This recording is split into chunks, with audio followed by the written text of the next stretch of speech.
Charles in McKinney, Texas. Hello. Hi. Hey. Hey, Charles. Hey. So I had a question for you guys.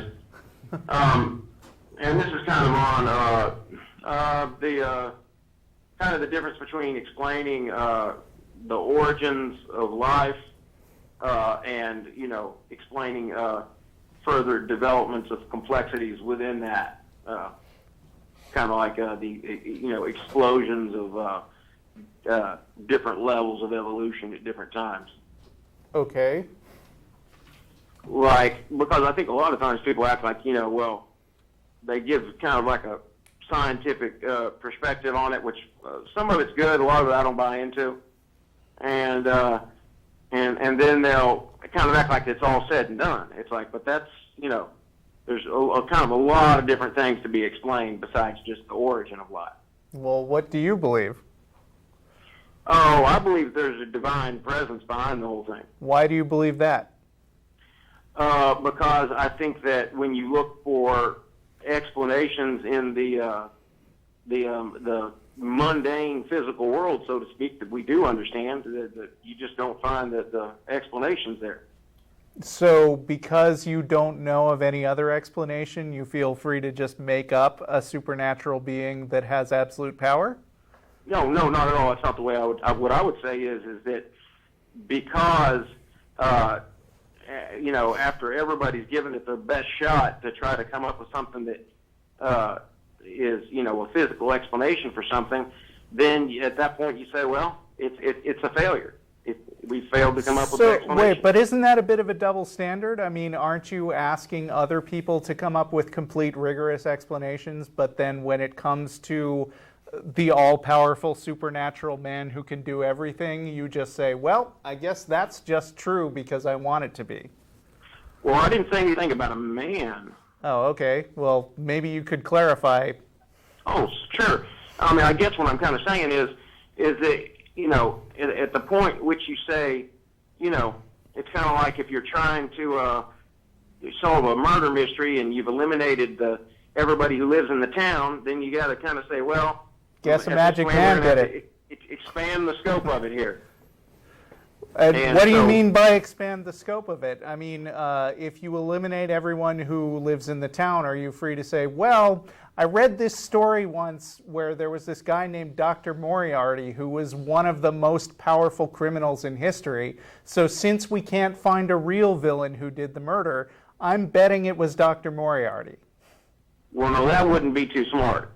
No, because it would be just jumping to some foregone conclusion without actually providing evidence that the thing you're talking about exists. Exactly, and so I agree with you there. So what I would do is more of a thing of saying, because it's not somebody in the town, it is therefore somebody else, somebody outside the town. And I think that to the extent that you can't... Have you identified this other murderer?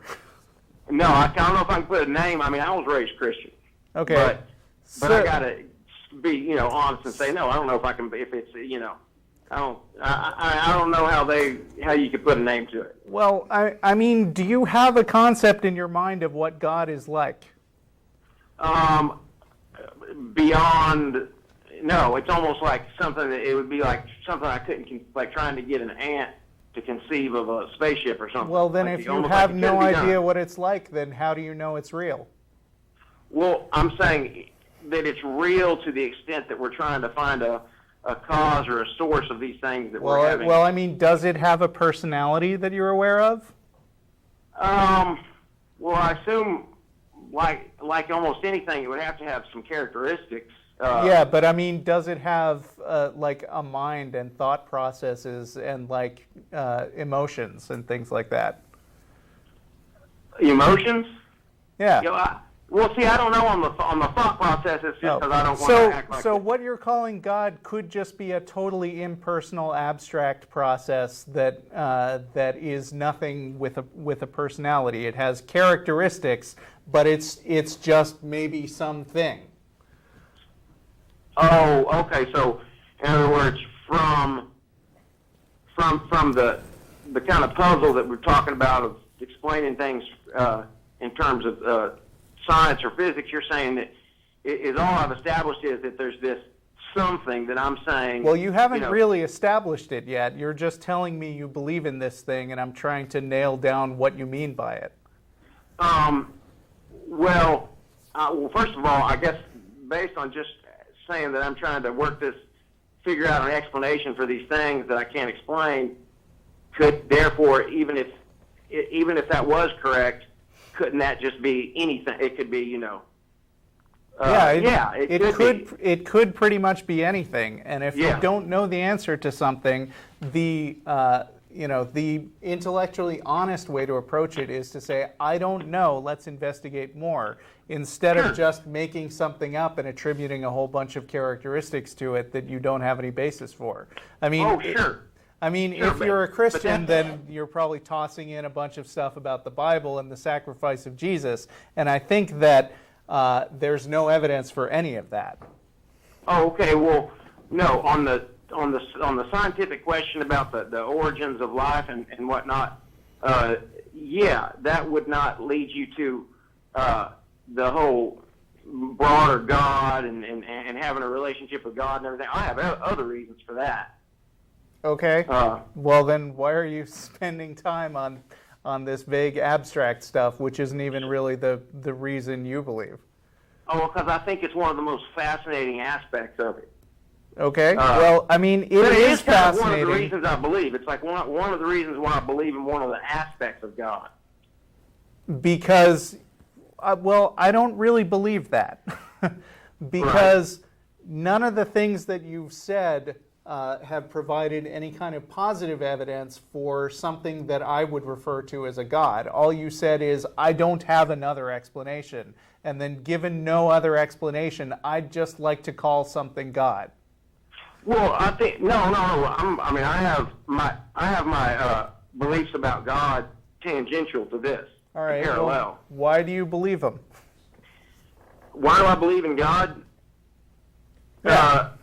I would say that because of experiences I've had and because of what I feel in my heart. Okay. Well, experiences I've had and experiences I've had in my heart don't lead me to believe in God. So I guess we're kind of stuck there. Okay. Yeah, well, I thought y'all were atheists. We are. Okay, well, I didn't think that you believed in God. We don't. That's what I just said. I mean, I've had also life experiences. I thought you asked me why I did. Yeah, I did, but I mean, I don't have a direct DSL line into your heart, so your experiences can't be particularly useful to me. I mean, that's kind of why science exists. It's because we acknowledge that people are personally unreliable in their personal opinions and their feelings in their heart and whatever. And that the better way to come to gain information is to systematically investigate stuff and try to nail down the actual characteristics of things instead of basing things on your feelings. Well, what was your name again? Russell. Russell. Okay. Well, Russell, I didn't mean to imply that you could rely on my feelings to establish that. I didn't mean to imply that. Right. And I understand what you're saying about with science. You're coming up with something that kind of we can all agree on, as opposed to somebody just giving something that. Yeah, I mean, in a rigorous way. I mean, I certainly wouldn't say that we have reached all the answers yet, but I mean, part of the drive is we don't want to be caught just making stuff up that we want to be true. Sure, but but see, here's the thing. For me, the important decisions I've made in my life, none of them have had anything to do with science or with coming to getting a bunch of people together to agree on a conclusion. But I wouldn't call it. In other words, like when I was in a situation where I had to figure out what to do about my child, and there wasn't. It wasn't a scientific question that could be established in any kind of conclusive way, and I had to. I had to come up with a decision, and it couldn't be proved, and I couldn't show that it was right objectively. But I wouldn't say that I was just making stuff up. Right, but you're also not gonna stand here and tell me that you have the absolute objective proof that you have the right that you made the right decision about your kid in one case or another. I mean, No, maybe it was good and maybe it was bad, but I mean, when it comes down to, like, if you told me, for instance, that you were gonna sell me a car, and it was and this particular car, it's a flying car, like in Back to the Future. All right. I'd be skeptical of that. That is an actual specific truth claim about something that you're offering me. And no one would blame me for not just believing you, but maybe wanting to take the car for a test drive, right? Right.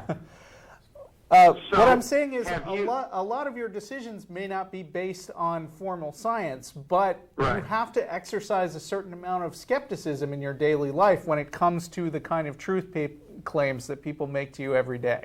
Oh, you got to. Yeah, even if you went with your gut instinct, which kind of sounds like what you're describing, I wouldn't say that's not scientifically based. I think your gut instinct when you make a decision is based on your past experiences and evaluating what you've observed, and I think that's a process of science too. You just, it just kind of takes a different form. Well, on that note, I got to be honest and say that my feelings about the existence of the Creator, they're coming from the gut too. Okay, well, we don't believe your gut in this case. Oh, what? No, okay, I see that. I wouldn't think I'll convince you, but you don't trust my gut in this case, but ought I to trust it? Well, I mean, we haven't had your experiences, so I can't tell you. But if you're making a claim about God existing, presumably you're not just saying God exists to you exactly. You're saying that there objectively is a real thing called God out there, or that I definitely believe that there is. Right, and I don't. So. Right. The way to proceed with this conversation would be, to come up with some kind of reason why I would change from being an atheist to a theist. Well, I think the origins thing is kind of a tough one. That's a tough nut to crack. I don't think that the origins thing points to a God. I think that bringing a God into that question raises more questions than it answers.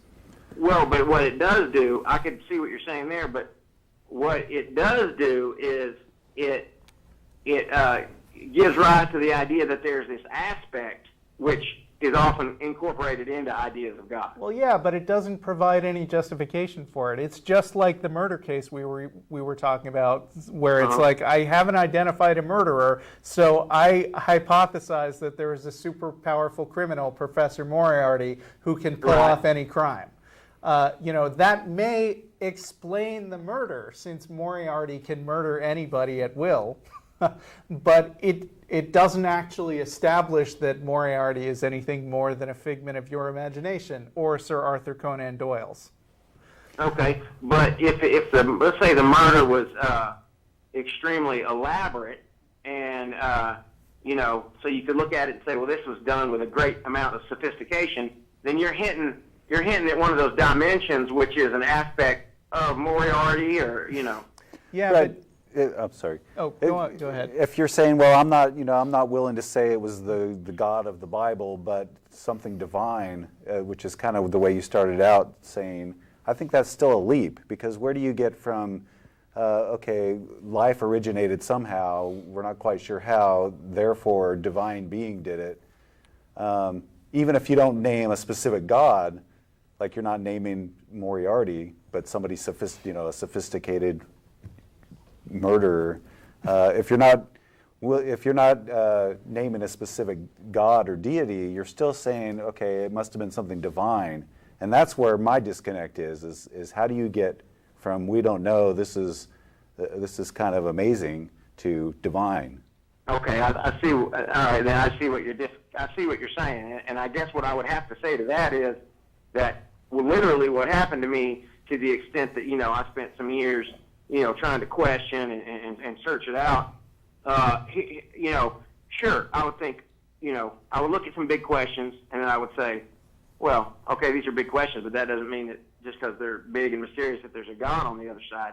But What then happened to me, though, is that, which I did notice, was that as I would go about answering these, and as I would talk to people about it and get other people's opinions, one thing that happened a lot is, and a lot of times with people who have a lot of respect for and who had intelligence would say to me, sounds like you're talking about God, or it sounds like you're talking about religious questions. That'll make it true. That'll make it true by any means. But I'm saying, I mean, that's just argument from authority, pretty much. Sure, but when something pops up enough, and you're going to look into it. And I'll tell you what, man, the more I looked into it, and did, try to do my due diligence and thought it through and going from the gut, like what we talked about before, it just got more and more solid to where it's like, well, no, these questions don't.